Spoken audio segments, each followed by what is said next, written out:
শিবির মহিউদ্দিন খান মহির মতন ছাত্র তৈরি করে, এই শিবিরই ভালো, এমনই মন্তব্য করেছেন ঢাকা ভার্সিটির লোক প্রশাসন বিভাগের অধ্যাপিকা শেরিন আমিন মোনামি ম্যাম।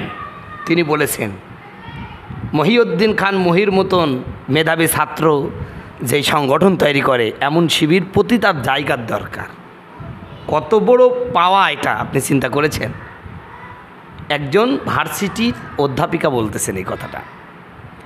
প্রিয় ভাইয়ের আমার, এই মহিউদ্দিন খান ওরফে মুহি, এই ম্যাডামের কাছে মুহি নামেই পরিচিত, ইনি ঢাকা ভার্সিটির যে শিবিরের পূর্ণাঙ্গ কমিটি গঠন করা হয়েছে এই কমিটির সাংগঠনিক সম্পাদক। তার রেজাল্টটা দেখেন। সাধারণত আমরা জানি যে যে সমস্ত ছাত্ররা ছাত্রকালেই রাজনীতির সাথে জড়িত হয়ে যায় তারা ছাত্রকালই কাটাতে পারে না, আদু ভাই হয়ে যায়, রেজাল্ট খারাপ করে। কিন্তু বিপরীত এই শিবিরের সাংগঠনিক সম্পাদক মহিউদ্দিন খান মুহি ভাই, তিনি অনার্সে ফার্স্ট ক্লাস পেয়েছেন আর মাস্টার্সে 4 পয়েন্টের মধ্যে 4 পয়েন্টে পেয়েছে।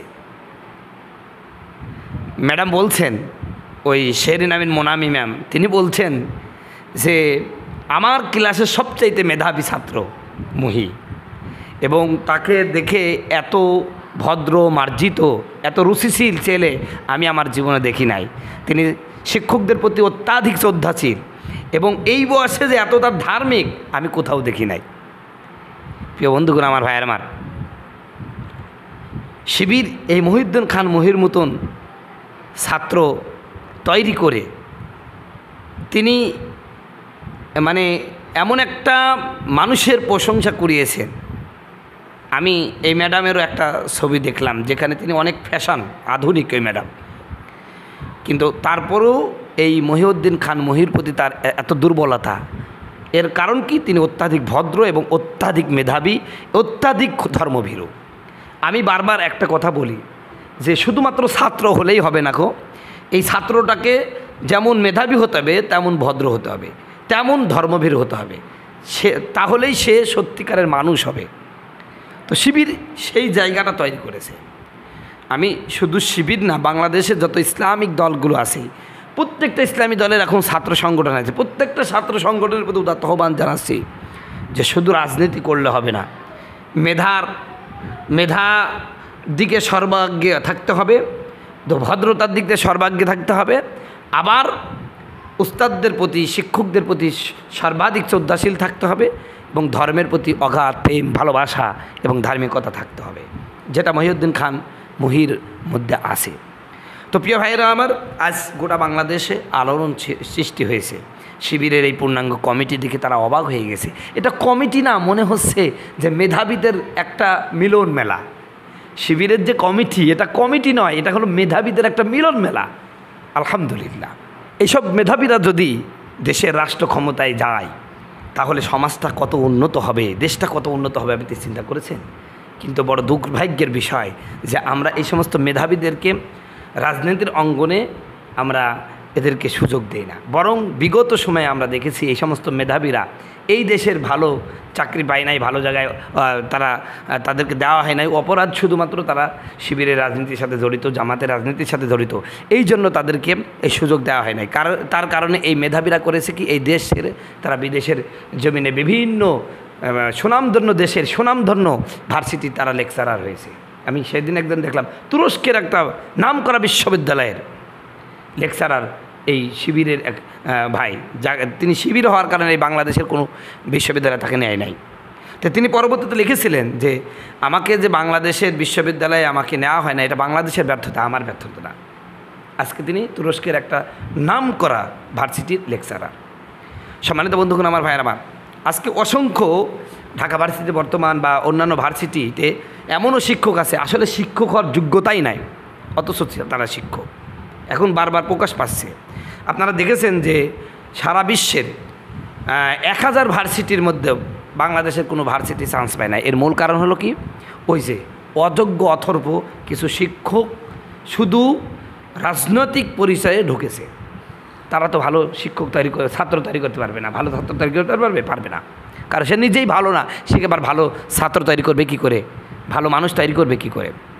তো সম্মানিত বন্ধুগণ, আমার ভাইরা, তবে আমাদের বাংলাদেশের ভার্সিটিগুলোর শিক্ষকের মধ্যে একজন ভালো ছাত্র তৈরি করার যোগ্যতা না থাকলেও ভালো নাস্তিক বানানোর যোগ্যতা কিন্তু খুব বেশি আছে। আপনারা আজকে দেখেছেন যে ওই যে তাসনিম সিরাজ মাহবুব অধ্যাপক, আজকে তার কথা শুনছেন, দেখেন কি এলিট শ্রেণীর কথাবার্তা বলে মানুষকে উনি প্রমাণ করতেছেন যে তিনি নামাজ রোজা নিয়েই থাকেন, অথচ মাথায় চুল নেই। অবশ্য বলছে আমার অসুস্থ, ঠিক আছে, অসুস্থর কারণে তুমি মাথায় চুল কেটে ফেলেছো, কিন্তু তোমার পোশাকগুলো কি?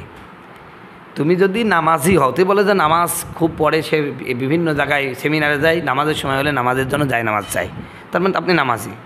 অথচ নামাজের ব্যাপারে আল্লাহ পাক কী বলছেন? ইন্না সলাতা তানহা আনিল ফাহশা ওয়াল মুনকার, নিঃসন্দেহে নামাজ অন্যায় অশ্লীল কাজ থেকে বিরত রাখে। তা আপনি যে পোশাকটা পরে আছেন, আপনার যে লিবাসটা, আপনি চেতনায় শারীরিক মানে বাহ্যিক দৃষ্টিতে আপনি আমেরিকান, আর আভ্যন্তরীণ দিক দিয়ে বলছেন আপনি সৌদিয়ান।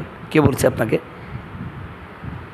যে নামাজ আপনাকে শালীনতা বোধ শিখায় নাই, যে নামাজ আপনাকে ইসলামিক লিবাস পরতে শিখায় নাই, সেই নামাজ আপনার হয়েছে, এটা আপনাকে কে বলেছে?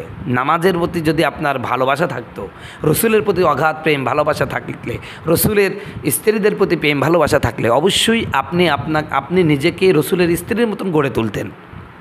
আমরা তো তাই দেখি আমার দেশে বিগত যে আওয়ামী লীগ সরকার ছিল, আওয়ামী লীগের রাজনীতিতে যারা বিশ্বাসী, আওয়ামী লীগের প্রতিষ্ঠাতা বঙ্গবন্ধু শেখ মুজিবুর রহমানের আদর্শে যারা অনুপ্রাণিত, আমরা দেখেছি তারা কি করেছে, শেখ মুজিবের মতন কোট পরেছে, ওর মতন পাঞ্জাবি পরেছে, ওর মতন চুলের মতন কাটিং দিয়েছে। তার মানে কি? তারা বুঝাচ্ছে আমরা শেখ মুজিবকে খুব ভালোবাসি। এমনইভাবে যারা বিএনপি করে, তো বিএনপির রাজনৈতিক নেতা জিয়াউর রহমানের স্টাইলে তারা চলাফেরা করে। তা আপনি এই তাসনিম ম্যামকে বলছি, ম্যাম বিনয়ের সাথে বলছি, আপনি আমার বয়সে বড় এবং আপনিও শিক্ষক, আমিও শিক্ষক হিসাবে আমি আপনাকে শ্রদ্ধা দিয়েই বলতেছি।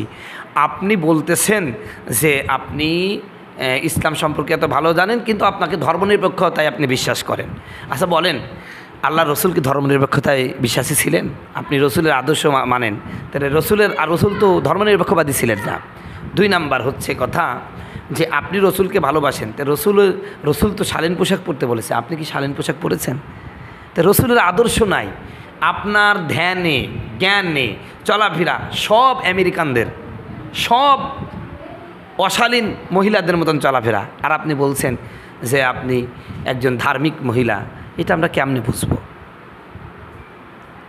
এই দেশে আওয়ামী লীগ করতে হলে যদি নেত্রীকে আওয়ামী লীগ আর নেতার আদর্শে অনুপ্রাণিত হতে হয়, তার মতন পোশাক পরতে হয়, তা আপনি রসুলুল্লাহর আদর্শের অনুপ্রাণিত বলছেন। আমরা বুঝি ম্যাডাম, আমরা বুঝি, মানে যাই বলেন তার কাছে আমার এখন একটু ধর্মীয় রসালো কথা, ধর্মীয় একটু লেবেল না লাগালে তো মানুষ আপনাদের কথা বিশ্বাস করবে না। আপনাদের দ্রুত চালাক, এটা সবাই জানে। এই ধর্মনিরপেক্ষ কুফরি মতবাদ বিশ্বাস করে আপনি তাহাজ্জুদের জান্নাত যাবে, আপনার কে বলেছেন? ধর্মনিরপেক্ষতা এটি কুফরি মতবাদ। ধর্মনিরপেক্ষ মানে কি? সে কোনো ধর্মে বিশ্বাস করে না। তাদের মতে হচ্ছে আইন আদালতের ধর্ম চলবে না, তারপরে হলো শিক্ষানীতিতে ধর্ম চলবে না, কোনো কিছুতেই ধর্ম চলবে না। তার মানে একটা নাস্তিক হবে। আর ইসলাম তো এটা চায় না। ইসলাম শিক্ষানীতিতে ধর্ম চলবে, আইন আদালত ধর্মের মাধ্যমে চলবে, তারপরে রাজনীতি ধর্মের নিয়মে চলবে, সব কিছু ধর্মীয় অনুশাসনের মাধ্যমে চলবে। এটাই হলো ইসলামের শিক্ষা। আর আপনি বলছেন শিক্ষাতে ধর্ম চলবে না, আইনে ধর্ম চলবে না, রাজনীতির ধর্ম চলবে না, চলবে খালি মসজিদ মাদ্রাসায়। ইসলাম কি অন্যান্য ধর্মের মতন ধর্ম? ইসলামকে বলা হয়েছে ইন্নাদ্দিনা ইনদাল্লাহিল ইসলাম, Islam is the complete code of life.